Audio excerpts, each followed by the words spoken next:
Merci de votre fidélité. 13 heures, voici les titres de cette édition au sommaire. L'Assemblée nationale vient d'acter le report de l'élection présidentielle au 15 décembre 2024. Le texte a été voté hier par les députés à une large majorité de 104 voix pour.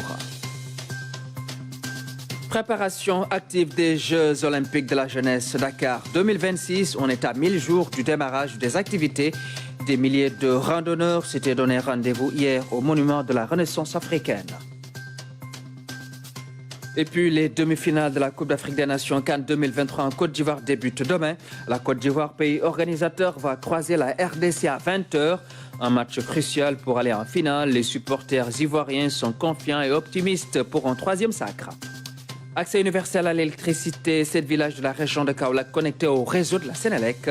Un vrai soulagement pour ces populations des zones rurales. Bonjour et bienvenue. Mais tout d'abord, retenez que l'Assemblée nationale a acté hier le report de l'élection présidentielle au 15 décembre 2024. Le texte voté à une large majorité avec 104 députés en l'absence de ceux de l'opposition.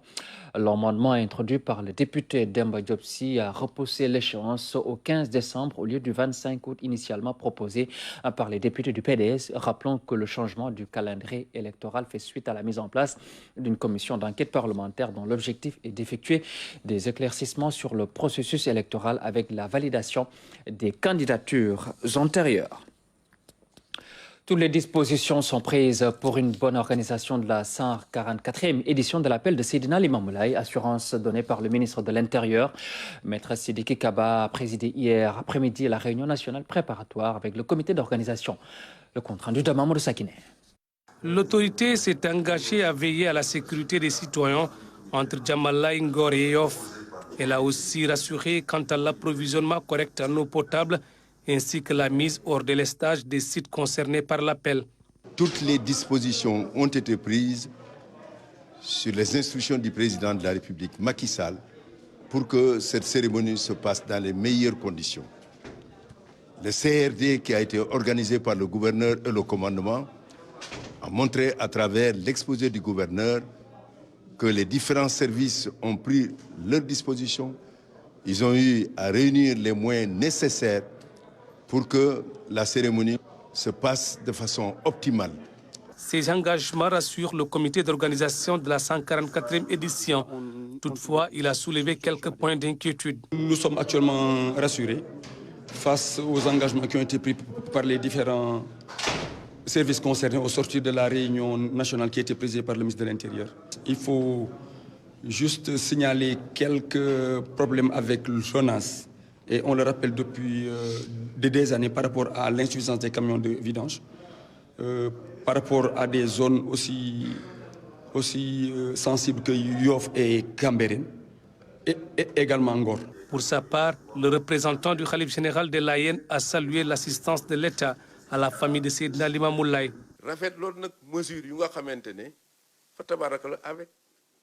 Nous remercions l'État par rapport aux mesures prises. Nos sincères remerciements à l'administration pour sa collaboration saine au service des populations. Nous réaffirmons notre reconnaissance envers l'État. Des populations au service vraiment. Le 144e anniversaire de l'appel de Seydina Limamou Laye est prévu les 10 et 11 février. Ils seront des milliers entre Ngor, Djamalaye et Yoff à célébrer cet événement religieux. L'unité, socle de la stabilité sociale et politique, est le thème de cette année. Le colonel Abdoulaye Diagne, directeur de l'administration pénitentiaire, porté à la tête de l'Association des services correctionnels de l'Afrique, AXA. Il a été élu lors de la réunion de cet organisme au Maroc. D'importantes mesures ont été prises pour l'amélioration des services correctionnels. Moussa Mané. Cette rencontre a permis aux directeurs généraux des pays présents d'échanger sur les questions et problématiques qui interpellent les différentes administrations pénitentiaires d'Afrique. Occasion pour chaque directeur de revenir sur les pratiques et la gestion de ces lieux de détention dans son pays. L'autre temps fort de la rencontre, c'est l'élection du président de l'Association des services correctionnels d'Afrique. C'est ainsi que le colonel Abdoulaye Diagne, directeur général de l'administration pénitentiaire du Sénégal, a bénéficié de la confiance de ses pairs. C'est une marque de confiance, c'est également une lourde responsabilité pour nous de travailler dans le sens de l'intégration et de l'amélioration de nos pratiques carcérales. Je pense que La réunion d'aujourd'hui jette les bases d'un renforcement de ses capacités et le pays hôte, le Maroc, qui a une avance certaine sur beaucoup d'autres pays africains, a une bonne expérience à partager avec nous. De ce point de vue, je pense que les défis sont nombreux, qu'il s'agisse de la formation du personnel, des pratiques carcérales, de la sécurité, de la réinsertion sociale. Le nouveau président va aussi travailler pour la reconnaissance de l'association au niveau international. Il s'y ajoute la recherche d'un siège et la mise en œuvre d'un plan stratégique. Profitant toujours de son séjour au royaume chérifien, le colonel Abdoulaye Diagne a rencontré le délégué général à l'administration et à la réinsertion du Maroc.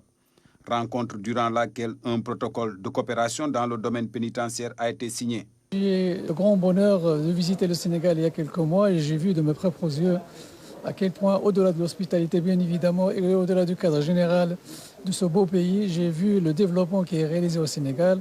Et je peux vous dire que nous avons beaucoup de choses à apprendre, nous également, de l'expérience sénégalaise. Et le contenu de ce protocole, c'est d'asseoir les bases d'une coopération en matière notamment de formation, de partage de bonnes pratiques, sur le plan de la sécurité, sur le plan des grandes problématiques qui interpellent aujourd'hui l'administration pénitentiaire et la gestion des personnes qui sont la gestion des détenus de manière générale.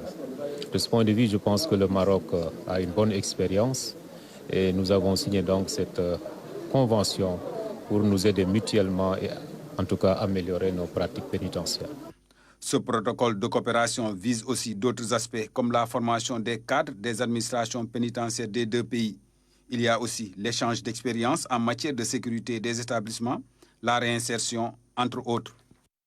1000 jours nous séparent de l'ouverture des Jeux Olympiques Dakar 2026 de la jeunesse.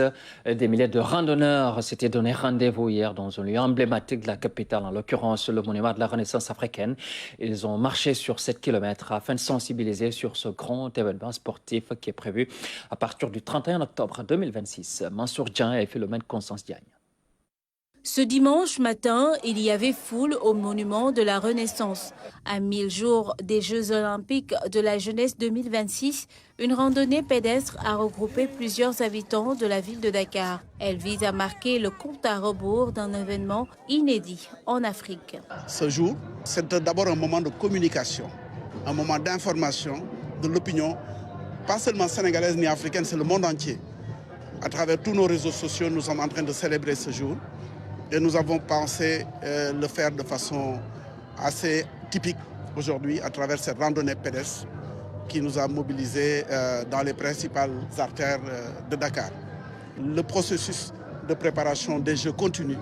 Autant nous faisons du travail, ce que j'appelle en laboratoire, autant il est important de célébrer ces moments qui rappellent aux gens ce grand événement à venir où l'Afrique va être à l'honneur pour la première fois. Cette marche a vu la participation de plus de 2000 personnes. Ils sont venus de toutes les localités de Dakar, une ville partenaire des JOJ. La ville de Dakar est présente dans le comité d'organisation. Je rappelle souvent que la ville de Dakar est membre fondateur du comité d'organisation à côté du comité olympique et du ministère des Sports. Nous avons vu la forte mobilisation de l'équipe du maire Barthélémy Diaz qui était avec nous à travers Madame Taille, la directrice des sports, ses équipes, des conseillers municipaux et même des maires de la commune de Mermoz, de la commune de Ouakam qui étaient là avec nous. Mais tout ça, ça montre que le sport, quand il appelle, tout le monde est là, tout le monde répond présent. L'authenticité sénégalaise sera aussi à l'honneur lors de ces Jeux. Nous avons nos spécificités, nous avons notre savoir-faire. Et de ce point de vue, nous sommes en train de discuter. On ne peut pas le dévoiler ici, mais nous sommes en train de discuter avec des partenaires. Nous sommes en train de travailler. Les équipes sont mobilisées pour accueillir la planète entière, à la fois sur le plan organisationnel, mais aussi déjà au plan du spectacle culturel et sportif. Ces jeunes vont représenter le Sénégal en badminton. Après avoir participé à la randonnée, place à une séance d'entraînement. Ils se disent confiants. Ça se passe bien, on progresse bien aussi. Bon, les entraînements sont bien. Nous avons des bons coachs. On était partis au Bénin. Les autres continents qui sont venus, on a que 5e place. On va gagner, Inch'Allah. Avec cette randonnée pédestre, le Sénégal compte taper dans le mille pour l'organisation et la participation. Pour un tel objectif, ils peuvent compter sur le soutien de la capitale. Les demi-finales de la CAN 2023 débutent demain. Le pays organisateur, la Côte d'Ivoire, jouera à 20 RDC. Les supporters ivoiriens pensent que les éléphants vont prendre le dessus, aller en finale et gagner le trophée. Certains soutiennent que cependant ce sera un match difficile. Nous suivons le reportage de nos envoyés spéciaux, Massira Faye, Mamoudou Fall, Papa Mamoudou Sek et Ibrahim Mbouba. Le nouveau pont d'Abidjan qui enjambe la lagune ébriée. Abidjan a changé de visage ces dernières années. À l'image de la capitale économique, l'équipe nationale ivoirienne est comme transfigurée pendant la Coupe d'Afrique au point de se retrouver dans le carré d'as. Après les lions et les aigles, les éléphants s'attaquent aux léopards de la RDC. Un match que les supporters attendent avec beaucoup de confiance. Un match vraiment intéressant. Ça serait un match tendu, mais que le meilleur gagne. Mais je sais que le meilleur, ça sera les éléphants. Voilà. Donc bonne chance aux éléphants pour la suite. On va gagner. Bon, je suis sûr qu'on va gagner. Et puis aussi, les joueurs là aussi, dans 2 jours là, ils jouent bien. C'est qu'on va gagner, on va devenir champion de la CAN. On va devenir CAN seulement, c'est pour nous. CAN va rester ici. Rares sont les supporters ivoiriens qui ont des appréhensions, mais il en existe. La RDC reste un gros morceau. Ce sera un match très difficile parce que le Congo, c'est un pays qui est très solide en matière de football. Ça ne sera pas facile puisque la RDC vient de loin, comme la Côte d'Ivoire aussi. Et ça ne sera pas facile. Si la RDC marque le premier but, ça sera difficile pour les Ivoiriens parce qu'ils ont un bloc puissant derrière, donc ça ne sera pas facile d'égaliser. Je crains un peu la sélection parce que lors de ce dernier match-là, on a eu quelques joueurs qui ont eu des cartons rouges. C'est ce qui m'inquiète un peu. Malgré tout, les supporters des éléphants rencontrés sont convaincus qu'il y a une force qui pousse leur équipe. Un supplément d'âme et la main de Dieu. Actuellement, il y a une rage aux Ivoiriens parce qu'on pensait que tout était déjà fini. Puisqu'on a cru en Dieu, on a cru à Dieu. Et puis avec le soutien du Maroc, qui nous a ressuscité, il faut qu'on soit reconnaissant avec les Marocains. La force de la Côte d'Ivoire dans cette compétition, c'est l'esprit de solidarité. Voilà, nous avons un esprit de solidarité. Donc on joue jusqu'à la dernière minute. Voilà, on ne néglige rien. En temps normal, ici d'abord, nous on a un système pour gagner la Côte d'Ivoire chez elle ici. Ça, j'ai 46 ans cette année. On n'a pas eu ces équipes-là qui viennent, nous, on est ici. C'est rare. C'est rare. Donc, c'est ce qui fait on sait toujours que la victoire, ça sera les Ivoiriens. C'est Dieu. C'est Dieu, c'est Dieu. C'est tout ce qu'on peut dire, c'est Dieu. Parce que de façon miraculeuse, on arrive à gagner les matchs. On s'est dit, c'est Dieu. C'est notre CAN. Il nous fera grâce de garder la CAN. À moins de 48 heures de l'affiche, Abidjan retient son souffle et retrouve son équipe nationale humiliée à Ebimpe face à la Guinée équatoriale au premier tour. Mais entre-temps, les hommes d'Emers Faye ont un nouvel état d'esprit et sont devenus les héros d'une nation en quête d'une 3e étoile. La CAN, c'est chez nous. La coupe ne bougera pas. Merci Ibrahim. Dans les rues d'Abidjan, la CAF fait un premier bilan technique de la CAN. Hier matin, au Palais de la Culture d'Abidjan, un groupe de techniciens a fait face à la presse pour revenir sur les faits marquants de la compétition à mi-parcours. Le compte-rendu de nos envoyés spéciaux, Massira Faye, Mamoudou Fall et Elhadji Thierno Dramé. À moins de 48 heures des demi-finales, le groupe d'études techniques de la CAF est face à la presse pour faire le point sur les premiers enseignements de la compétition. Du comportement des équipes aux évolutions tactiques, tout le monde s'accorde à dire que des progrès ont été faits. L'exemple des stratégies défensives mises en place par les techniciens. Les équipes participantes ont fortement densifié leur axe, resserré les lignes défensives, parfois très hautes sur le terrain. Cependant, les chiffres montrent que les attaques ont quand même pris le dessus. Ici, ce n'est pas les attaquants qui marquent les buts, mais on a parlé plutôt de l'animation de l'équipe en fait. Donc le progrès tout le monde peut marquer selon l'animation qui a été mise en place, que ce soit les défenseurs, que ce soit les milieux de terrain ou l'attaque. Mais il faut dire les équipes ont beaucoup travaillé et ils se sont adaptés à la situation du moment où il fallait vraiment se donner plus de chances offensives. Et donc l'animation offensive, ça concerne tout un bloc. À ce stade de la compétition, 113 buts ont été inscrits. C'est mieux que lors des 2 dernières éditions de la CAN. Le 4-3-3 et le 4-4-2 sont les dispositifs tactiques les plus utilisés cette année. Sur la provenance des joueurs, le championnat de France est le plus représenté avec 90 joueurs, mais on note une forte progression du championnat saoudien avec 75 joueurs. 39 seulement évoluent sur le continent, la plupart en Afrique du Sud. L'Afrique du Sud est le pays utilisant le plus de joueurs locaux, avec qu'un seul joueur évoluant dans la diaspora. Autre fait marquant, les critiques sur l'arbitrage que la CAF rejette. Moi, je peux dire que rien n'est parfait, bien sûr, mais je pense que cette compétition, l'arbitrage ne peut pas être jugé pour aucun résultat dans cette compétition. Je pense que le niveau de l'arbitrage dans cette compétition est vraiment très haut. Et on travaille tous les jours pour améliorer. Il y a une équipe qui travaille tous les jours avec les arbitres. Et c'est ça que nous sommes en train de faire, mettre les conditions en place pour leur donner les meilleures conditions pour développer. Et je pense qu'ils sont en train de rétribuer avec de très bonnes actuations dans les matchs. Les arbitres qui ont officié lors du match Côte d'Ivoire-Sénégal ont été sanctionnés. Est-ce que vous confirmez? Ce genre de choses, bien sûr, que je ne peux pas confirmer parce que je n'ai pas l'information, c'est une chose interne.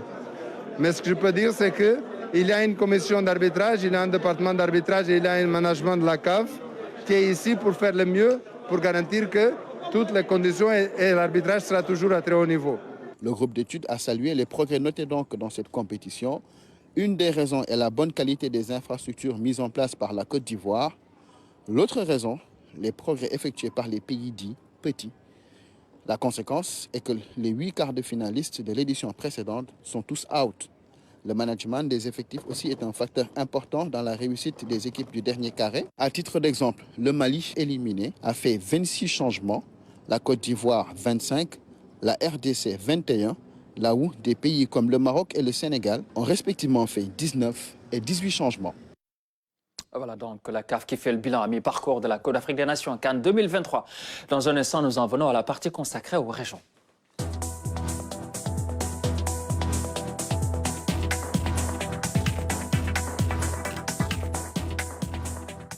Et c'est pour prendre le train pour aller jusqu'à Tambacounda avec les séries d'essais à blanc qui continuent à la gare ferroviaire. Vous le savez, depuis quelque temps, avec la réhabilitation de la ligne ferroviaire Dakar-Tambacounda, la Société nationale du chemin de fer est en train de faire des tests dynamiques et techniques entre les deux extrêmes. Ils étaient tous émus, les nostalgiques. Tchoredien, RTS 3 Tamba.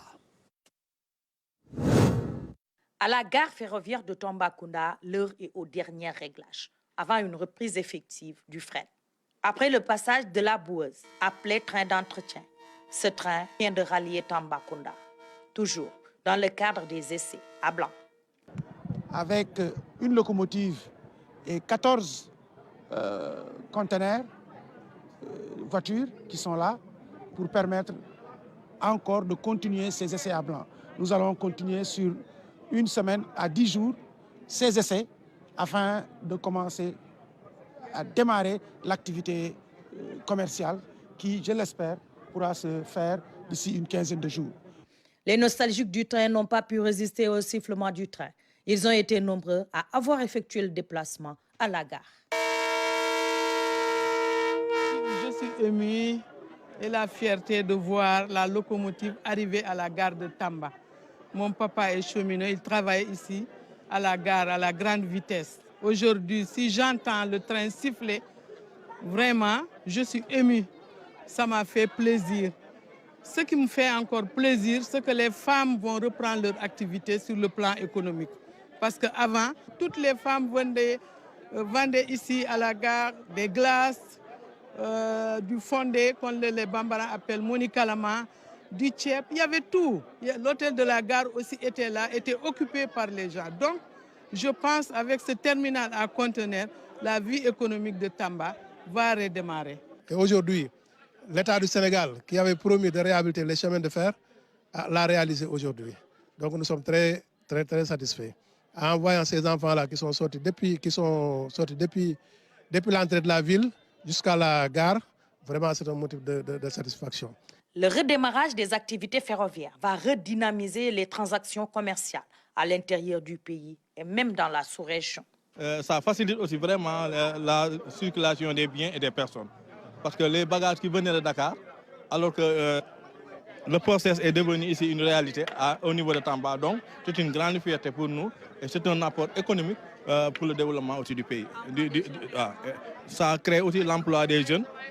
Ceux qui connaissent le chemin de fer, dans sa période d'activité maximale, le chemin de fer avait environ presque 3000 personnes qui travaillent.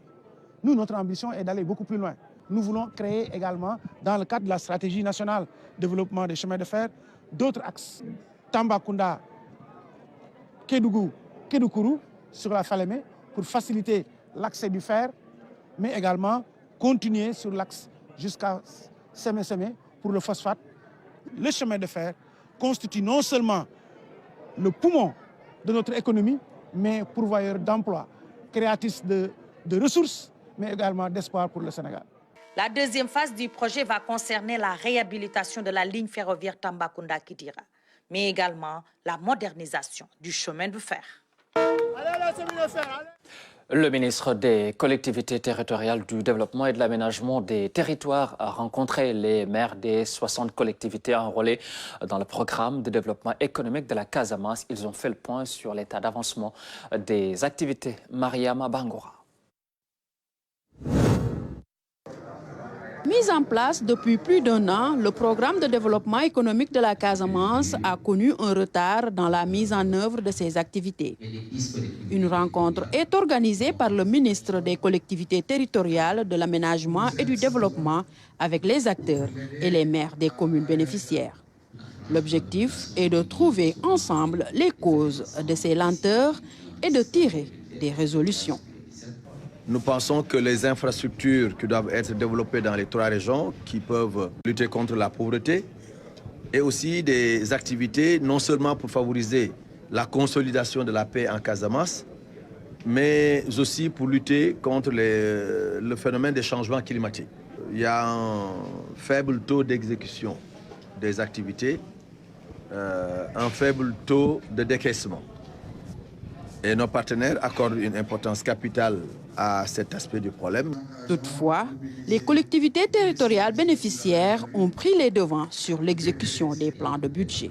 Il y a beaucoup donc de besoins qui sont là. Donc on ne peut pas comprendre qu'on puisse avoir un tel projet qu'il y ait du retard. Donc s'il y a un retard, ce n'est pas au niveau des collectivités territoriales. Ce retard peut-être c'est dû à des questions de démarche au niveau donc, du PEDEC et peut-être une sorte de coordination entre les ARD, le PEDEC et les agences d'exécution. Mais nous pensons quand même que l'arrivée du ministre va quand même booster cela, ça va être un truc déclencheur qui va permettre quand même d'aller plus vite dans ce projet. Vu l'importance des thématiques qui intéressent la Casamance, cette rencontre avec les acteurs est opportune. Et à la fin, des solutions vont être trouvées. Des recommandations seront faites à l'endroit du coordonnateur du PEDEC, à l'endroit des maires, à l'endroit aussi des ONG et autres acteurs présents dans l'exécution du projet. Bien entendu, tout cela sous la supervision du comité de suivi qui est piloté par le gouverneur de région pour qu'on puisse véritablement cette année 2024 progresser. Pour un coût de 26 milliards de nos francs, le programme de développement économique de la Casamance intervient dans 60 collectivités territoriales de la Casamance naturelle. Ce programme entre dans le cadre de l'équité territoriale mise en œuvre par le chef de l'État. Journée de sensibilisation des paysans de la Casamance. Le CNCR a convié les producteurs des 3 régions, à savoir Ziguinchor, Kolda et Sédhiou, à une réflexion sur les problématiques du secteur agricole.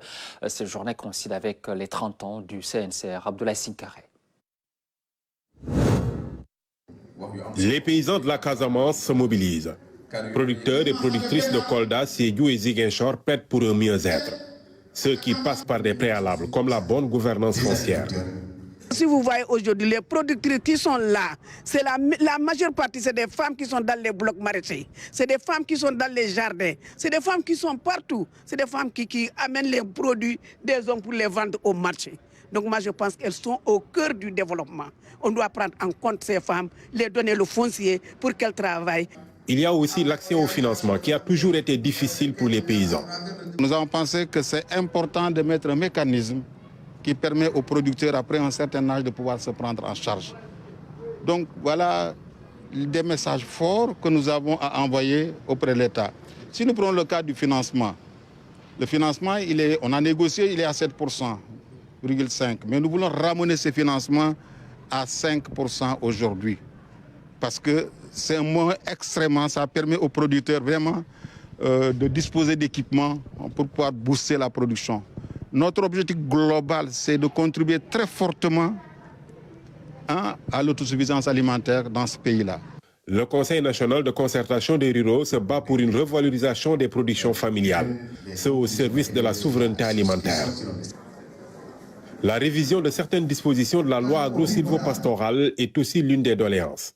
Au niveau de l'article 4 de cette même loi, il est mentionné que toutes les politiques et programmes de développement sont définis, sont mis en œuvre et évalués par l'État et en concertation avec tous les acteurs économiques concernés. Le conseil départemental se tient auprès d'eux pour que cette journée soit des plus belles et que le plaidoyer qui sortira de cette journée soit porté auprès des plus hautes autorités pour que le CNCR obtienne gain de cause et que les paysans vivent une meilleure situation par rapport à celle qu'ils vivent actuellement. Cette journée de mobilisation intervient dans un contexte où le CNCR fête ses 30 ans d'existence, 3 décennies au cours desquelles beaucoup d'acquis ont été engrangés. Et nous allons parler d'accès universel à l'électricité. 7 villages de la région de Kaolack sont désormais connectés au réseau de la Sénélec. C'est un vrai soulagement pour ces populations qui vivent dans ces zones rurales. Massourdien et Moussa Mané. La mise en service de ces postes de courant va permettre à plusieurs localités de la région de Kaolack de disposer de l'électricité en permanence. L'ambition pour la Sénélec, c'est d'aller vers un accès universel dans tout le pays. Qui connaît Medina Sabakh, c'était 2 localités électrifiées. Et aujourd'hui, l'ensemble des localités sont dans les projets et programmes, à savoir le programme avec le MCA, le programme BES et PADES, sur financement de la Banque mondiale. L'investissement est de 750 millions, ce qui a permis de raccorder toutes ces localités au niveau du réseau interconnecté de Sénélec. Autre zone, la commune de Ndjebel. Ici, plusieurs villages sont connectés au réseau de la Sénélec. Une vieille doléance des populations qui vient d'être satisfaite. La politique publique que son Excellence le Président de la République a définie, je peux dire que vous avez très bien exécuté cette politique publique. Vous avez nos hommages, nous, la commune de Ndjebel. Et à mon nom, je peux le dire au nom du département et au nom de tous les maires, nous vous disons un grand merci. Aujourd'hui, l'électrification est devenue une réalité à Koumkoum. Soyez-en remerciés. L'accès universel à l'électricité est un des piliers du plan Sénégal émergent. C'est dans ce cadre que l'État déploie d'importants moyens financiers pour permettre aux populations, surtout du monde rural, d'en bénéficier. Le projet PAMACEL d'un montant global de 50 milliards de francs CFA nous a permis d'électrifier ces localités au niveau de Ndjebel pour un coût global de 516 millions de francs CFA. L'électricité va permettre aux élèves de mieux travailler à l'école. L'électricité va permettre le développement d'activités socio-productives pour alléger les tâches ménagères de nos vaillantes femmes, de nos vaillantes mamans. L'électricité va permettre d'assurer la sécurité des populations et de leurs biens. C'est pourquoi Son Excellence, Monsieur le Président de la République, en a accordé une importance et veille à ce que l'ensemble des projets et programmes soient exécutés dans les délais, mais aussi à la satisfaction des populations et pour intégrer leurs besoins futurs. L'opérationnalité de ces différents postes de courant contribuera à l'amélioration des conditions de vie des populations Elle favorisera aussi le développement socio-économique des localités bénéficiaires. Voilà donc le raccordement des villages du Sénégal qui se poursuit avec l'accès universel à l'électricité à l'horizon 2025. Voilà, mesdames et messieurs, c'est la fin de ce journal. Merci à vous tous de votre attention. Merci à toute l'équipe de coordination. Mais dans un instant, je vous retrouve pour la version Wolof.